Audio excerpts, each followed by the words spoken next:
Budi Gunawan jadi Wakapolri, tanda tanya. Itu menjadi topik perbincangan kita pagi ini. Untuk membahas hal ini sudah kami hadirkan di sini ada Masinton Pasaribu, anggota Komisi 3 DPR RI dari fraksi PDI Perjuangan. Selamat pagi Mas Masinton. Ya, selamat pagi Mbak. Di sebelahnya ada Algifari Aksa yang merupakan Kepala Bidang Pengembangan Sumber Daya Lembaga Bantuan Hukum. Selamat pagi Mas Algif. Selamat pagi Mbak Marisa. Kalau saya boleh mengambil dari kata Wapres kita tadi gitu ya, mengenai pencalonan Budi Gunawan sebagai Wakapolri. Tadi Wapres sudah mengatakan tidak keberatan, Presiden juga tidak keberatan, apalagi DPR begitu. Tanggapan Anda berdua mungkin dari Mas Masinton dulu. Ya, pertama kan kita harus menghormati keputusan dan mekanisme internal kepolisian, dalam hal ini Wanjaati.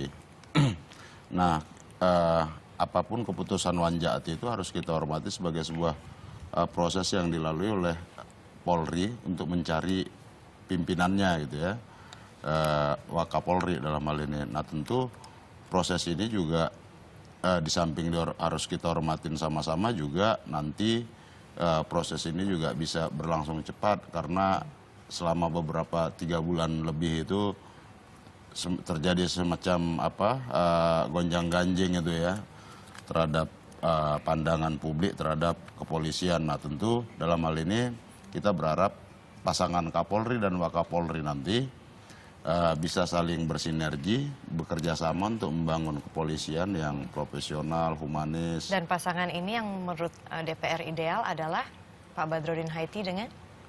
Kalau DPR kan tidak memiliki kewenangan menentukan siapa Wakapolrinya. Undang-undang kepolisian itu hanya mengatur bahwa calon Kapolri ya yang diajukan oleh Presiden harus mendapat persetujuan dari DPR RI. Mengenai Wakapolri itu tidak diatur dalam undang-undang kepolisian. Nah dalam hal ini sepenuhnya kita serahkan pada mekanisme internal kepolisian memilih Wakapolrinya. Baik, Mas Algif, silakan tanggapan Anda.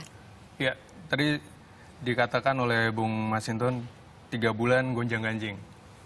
Jadi kami berpendapat dari LBH Jakarta, dari Sapu Koruptor bahwa gonjang-ganjing ini karena BG, gitu, karena Bapak Budi Gunawan.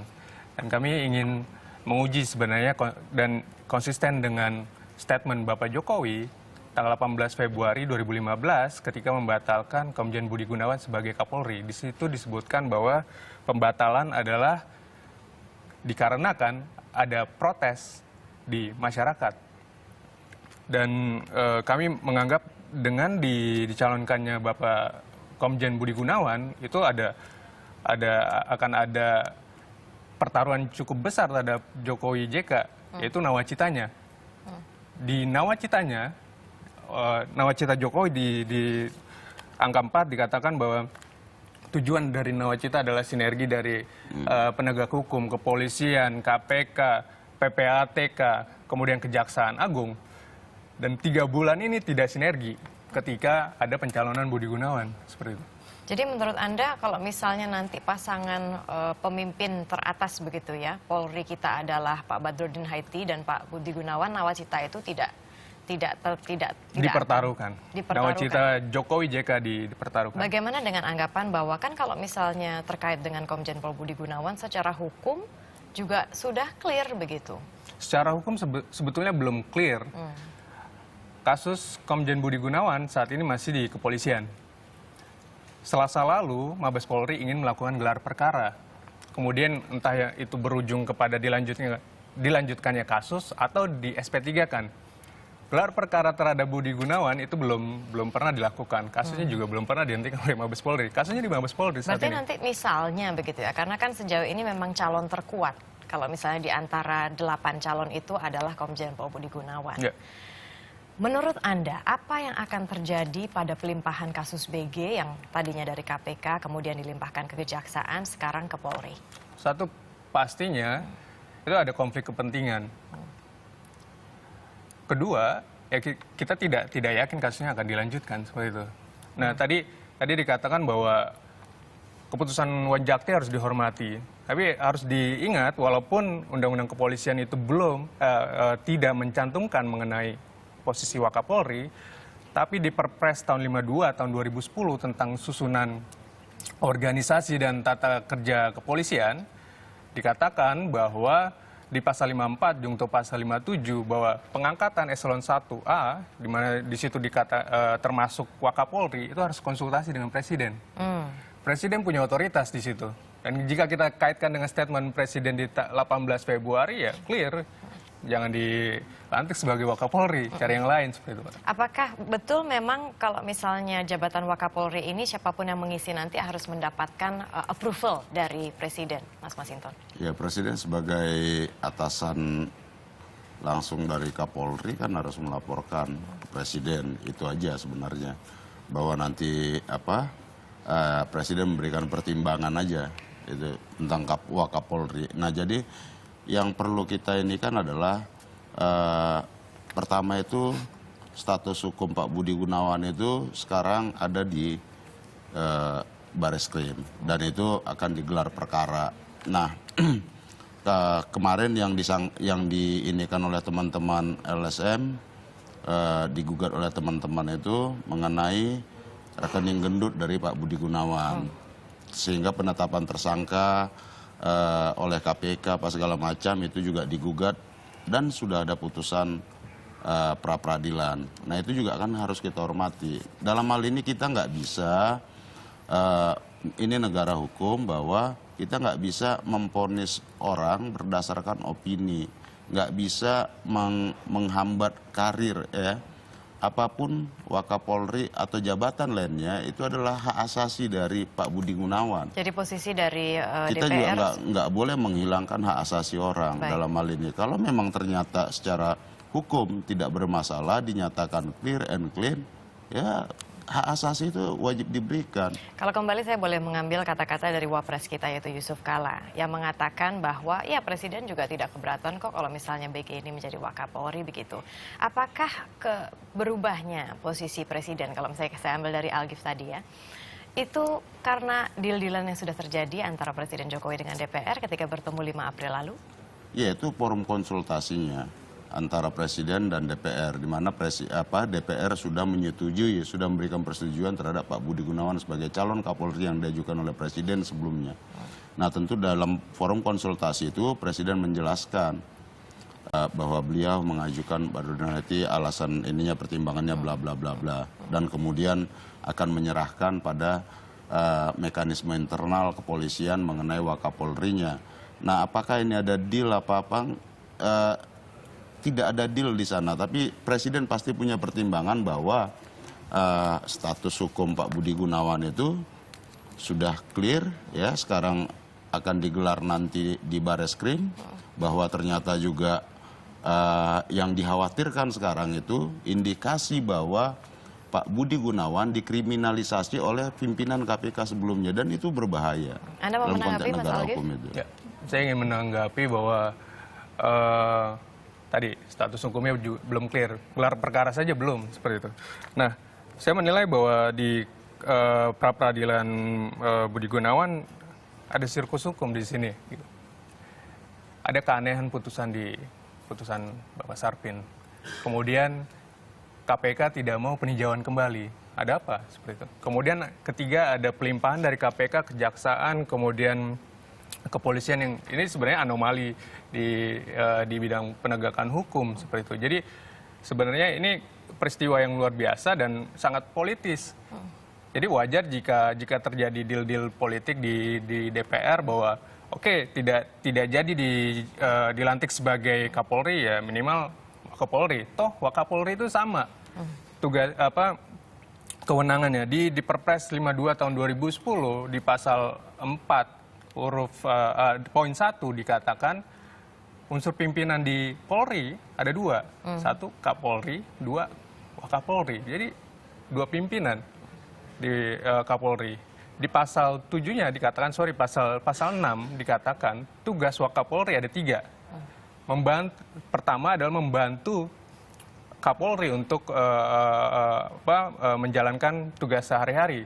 Nah, menjalankan fungsinya sehari-hari untuk mengatur jajarannya di Mabes Polri, kemudian menjalankan tugas yang lain sesuai undang-undang, kemudian yang ketiga adalah mewakili Kapolri jika Kapolri berhalangan. Jadi tugasnya sama saja sebenarnya, mirip gitu.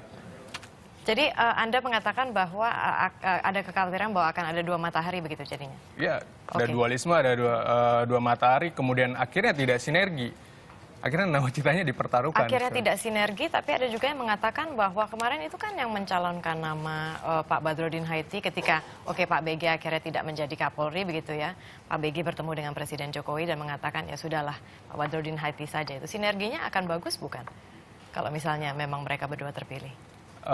Saya melihat di dalam prakteknya ketika misalnya penangkapan Bambang Wijayanto, Wakil Ketua KPK, Pak Badrodin tidak tahu mengenai penangkapan dari yang dilakukan oleh Kabar Eskrim yang dulunya anak buahnya Pak Budi Gunawan. Kemudian jajaran penyidik di kasus BW adalah rata-rata mantan anak buah Komjen Budi Gunawan. Kemudian ketika ada upaya penahanan ketika itu, saya waktu itu mendampingi juga di Mabes Polri. Pak Badrodin bersikeras agar tidak ditahan. Tapi Kabar Eskrim bersikeras agar menahan. Kemudian akhirnya tidak jadi ditahan ketika tanggal 23 Januari 2015. Artinya bisa jadi simbol kepemimpinan di Polri ini tidak cukup dihormati di level bawah, bahkan di level Kabar Eskrim. Oke, kami ingin kembali ke Mas Masinton. Mas Masinton kan dari awal memang PDI Perjuangan itu sebagai salah satu dari sekian banyak parpol yang memang menyetujui begitu ketika Presiden sudah memberikan nama BG, kemudian setuju. Terus kenceng banget, pokoknya ya harus BG, harus BG, harus BG. Nah, kami ingin tanya mengapa PDI Perjuangan sebagai salah satu parpol yang menyetujui dan mendorong harus BG. Kenapa begitu ngotot harus BG? Iya, jadi Komjen Budi Gunawan itu di samping didukung oleh PDI Perjuangan juga didukung hampir seluruh fraksi di DPR RI. Nah, ketika persetujuan terhadap Pak Budi Gunawan itu juga terjadi secara aklamasi di DPR RI itu dalam sidang paripurna itu. Nah, kenapa harus Pak Budi Gunawan? Kan gitu pertanyaannya. Yang mengajukan kan bukan PDI Perjuangan, tapi melalui Kompolnas ke Presiden berdasarkan Undang-Undang nomor 2 tahun 2002 yang memintakan persetujuan kepada DPR. Jadi bukan PDI Perjuangan. Nah, bahwa salah satu dari sekian banyak fraksi itu yang menyetujui Pak Budi Gunawan dan perjuangan Pak Budi Gunawan, PDI Perjuangan, iya, karena pertimbangan kita adalah apapun kita tidak boleh dalam bernegara ini, apalagi negara kita negara hukum, ya. Kalau kita lihat kemarin flashback ke belakang kemarin itu, kita nggak boleh dalam kebijakan itu konstitusi itu dikalahkan oleh opini. Kita berkeyakinan bahwa sebagai negara hukum, status tersangka beliau pada saat itu yang ditetapkan oleh KPK dan kemudian diuji di pra-peradilan, kita harus nggak bisa kemudian karir orang itu dihambat karena opini. Ya memang harus diuji dan kita beranggapan bahwa apakah Pak Budi Gunawan layak? Memang layak karena memang jenjang karirnya apa segala macam. Beliau memang mengabdikan dirinya. Kalau boleh mengambil kata Mas Masinton barusan, ya memang dia layak begitu. Nah kira-kira kalau misalnya memang betul Komjen Pol Budi Gunawan ini nanti dilantik menjadi Wakapolri, apakah dampaknya? Kalau menurut Mas Masinton tadi kan sudah layak, oke. Tadi saya katakan dampaknya nawacita dipertaruhkan, kemudian tidak sinergi, kriminalisasi akan lanjut terus. Terhadap dua pimpinan KPK dan kemudian aktivis anti korupsi yang lain. Tadi dikatakan bahwa tidak bisa, ini ada pelanggaran HAM, tidak bisa seseorang jabatannya dipotong ketika dengan hanya opini. Tapi kita balikan lagi sebenarnya. Di sisi lain ada dua orang pimpinan KPK saat ini kasusnya tidak jelas, digantung. Dan kemudian mereka dinonaktifkan dari jabatan pimpinan KPK dan kita dengar kabar akan dibiarkan sampai Desember, artinya masa jabatannya juga sudah habis. Itu kan juga dilakukan oleh institusi Mabes Polri seperti itu. Dan padahal kami sudah mengajukan dari Februari gelar perkara khusus, kemudian kami juga sudah kirim kirim surat secara resmi kepada Pak Badrodin, tapi tidak ada gelar perkara. Tapi ujuk-ujuk Budi Gunawan ada gelar perkara seperti itu.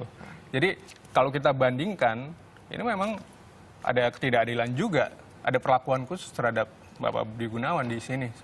Oke, baik. Dan perlu diingat bahwa kelompok masyarakat sipil tidak tahun 2015 ini saja mengkritisi kasus Pak Budi Gunawan.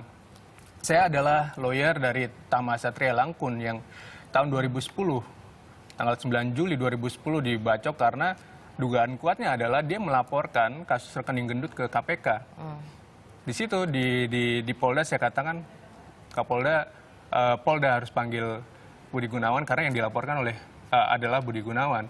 Dan sampai saat ini kasus Tama Satria Langkun yang ya mungkin Mbak Marisa ingat bahwa Pak Presiden SBY juga waktu itu hadir dan sangat kecewa dengan adanya peristiwa itu. Itu dari 2010 kita kritisi.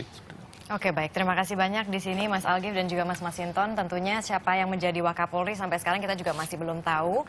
Meskipun memang sudah beredar begitu banyak informasi bahwa Wanjakti sudah mengerucutkan satu nama ke Komjen Pol Budi Gunawan. Namun kata terakhir memang berada sejauh ini di tangan Kapolri kita yaitu Jenderal Badrodin Haiti dan mungkin juga Presiden. Terima kasih banyak Terima kasih, rekan-rekan sudah hadir di sini.